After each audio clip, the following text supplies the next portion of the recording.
Hi everyone. Well, guess who's working? Miss Chrissy. Say hi, Chrissy. No, don't go to sleep. Say hi. Oh, your friends are out here. Look. Say hi.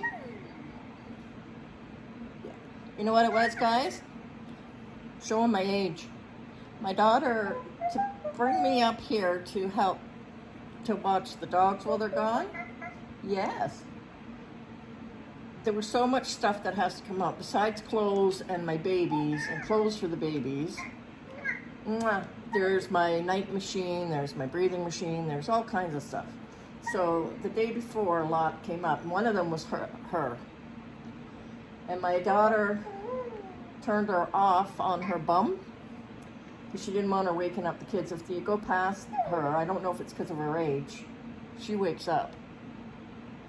And I didn't even think about it because I never turn her off. No, you're always on, aren't you, Chrissy? So we are doing, on Wednesdays we wear pink, which we have never done before, and we're doing it with Miss Alexis. And she's going to put on this really pretty matching headband and bow with these really cute pants. They're mainly white, and then they've got black and pink and gray triangles on them. And this really cute, it's pink long sleeve t-shirt, and on the front it says, "You make me smile," with a big white heart. So that's what she's going to wear today, and that's from her auntie. And are you going to say hi? And I'm going to do part 2 of Getting to Know Me by Lisa Littles. My dad, I have the best dad on earth. I did have. I swear. I do. And apparently when he lived in England, he used to raise birds all the time. And he had this bird named Joey. And Joey was a cockatiel. But he hand-trained Joey to do all these really cool things. Are you watching what I'm doing? Oh, that's fun. And Joey talked. Joey, you put him twice a week, he'd go over to the sink and he'd do a word. I forget what the word is now, and see, my age is showing. And if you didn't answer right away, he'd stand there and he'd spread out his wings, and what he wanted you to do was take the spray bottle and give him a shower. And you'd spray down the front of him, and then he'd turn around and he'd still have the wings out for you to then do his back and the back part of his wings. It was really cool.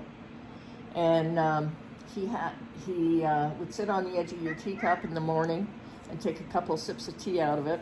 And eventually he came to live with me, Joey did, in this big, beautiful custom cage. He was a beautiful bird. He's why I only drink tea with milk now, because he didn't like drinking tea with sugar. Wouldn't drink it and would complain until he got what he wanted. Right, Chrissy? Yeah. And anyway, I had him for a while, and he went into what's called, I forgot socks again, guys. Ah, darn. Anyway, he went into his sexual maturity, and he got that, he was in love with me. He would get on my ponytail, and you could tell exactly what he was doing, and I'd swish him off. So he got a hold of this wooden statue of a dog I had on my hutch, and he made a nest around it, and the whole 9 yards. Well, it was a mess, and I hadn't told my dad what was going on, so I took the nest down. And for 3 days and 3 nights, that bird terrorized me and my children. He was running on the floor. Hold me here for a minute, Chrissy. Okay, Mommy's got to pull her pants up. Yeah, uh-oh. You sit there for a second. Chasing us on the floor. And they have powerful beaks. And I'm on blood thinners. Chasing us to get us out of the living room. But Dad finally, I told him, and he came over and caged him. And we went and got him a new friend. What happened here? Okay. A new friend, and who was very, very timid. But Joey still came out and did all his wonderful things that he did. And she just stayed in the cage all the time. She never came out. And anyway, that's to let you know what kind of bird this one was. And Joey always picked one member of your family, and that's the one that he spent all day with. He walked around all day on my shoulder. No matter what I did, he was so much company, even more company than Mr. Magoo here. Because he interacted with you. And anyway, I used to go to counseling for battered women, obviously, battered and abused. And there was this young mom. Oh, she was in her mid-20s, I think. Not much older than that. She had a young daughter who was 6 years old, 6 or 7. And she was there, and it was just before Christmas, and she came in this one day to group therapy, and she was really, really upset because her daughter had been with her mom for 3 days and had come home, and her mom had cockatiels. And all she wanted Santa to bring her was a cockatiel for Christmas. And this young mom couldn't. She had quit work because her daughter was terminally ill. I forgot to mention that part. So she had quit work to take care of her and to be with her because she didn't know how much time she had with her. And so anyway, she was going, and she said, so I can't give her last Christmas the way she wants it. Well, I'm the type of person, if I have it and I think you need it more than me, no matter what it means to me, and this bird meant a lot to me, like a lot. Come here, Chrissy. Chrissy says I'm back. So now, oh wait, we got to put her bow on and then we'll finish the story. So anyway, but that's who I am. And that's why the story of how to get to know you, or getting to know you. Hey, look at Miss Alexis. Isn't she cute? Say hello. Hello, everybody. I'm beautiful in pink. Oh, and Chrissy's showing you. She's got pink in her hair. So they're perfect for Wednesdays we wear pink. So anyway, I said to the girl, I can't remember her name right now.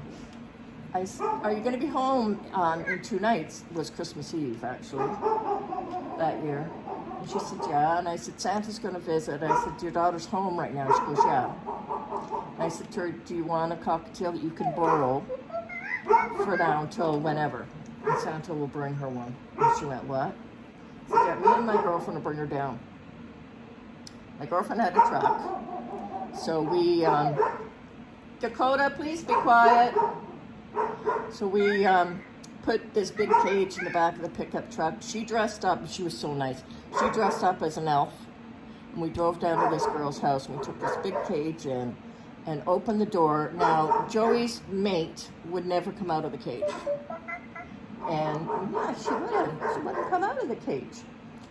And opened the door, and Joey first came out, flew around the room, came on my shoulder, and then I looked at Joey and talked to her for a second. And she flew to the little girl.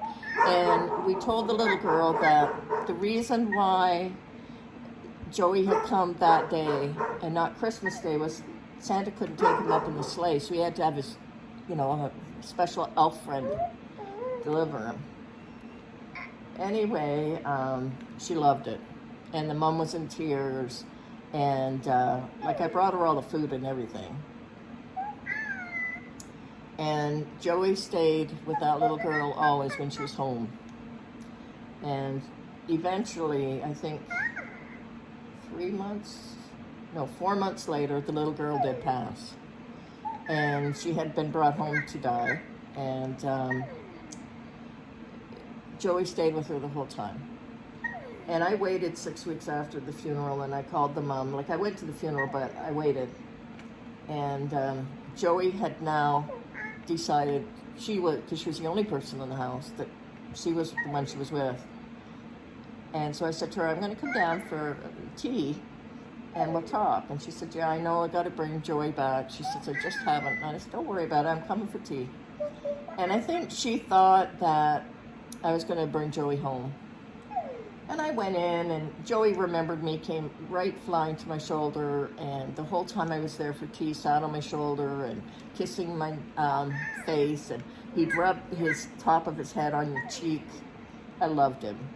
And I looked at her and I said, "You're really loving having him, aren't you?" And she said, "Well, it's her last connection." But she said, "I understand, because they're expensive birds. They're not cheap birds."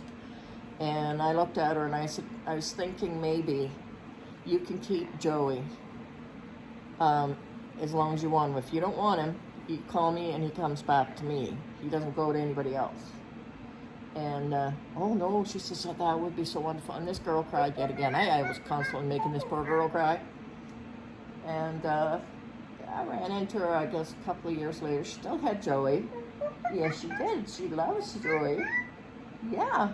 And she said to me it helped her so much because she'd go home from work to an empty house, and it was someone that knew her daughter and loved her daughter. So that's a little random fact about me. I'm crazy. My mother was mad at me when she realized I gave away that bird in that custom cage. And my father wasn't, the minute he heard it went to, a terminally ill child. But anyway, guys, we're pretty in pink, and we'll see you another day. Say bye, Chrissy. Say bye, Chrissy. Are you going to say goodbye? Say bye-bye. Oh, you got to say goodbye, silly. Yeah, they're going. Say bye. Okay, bye.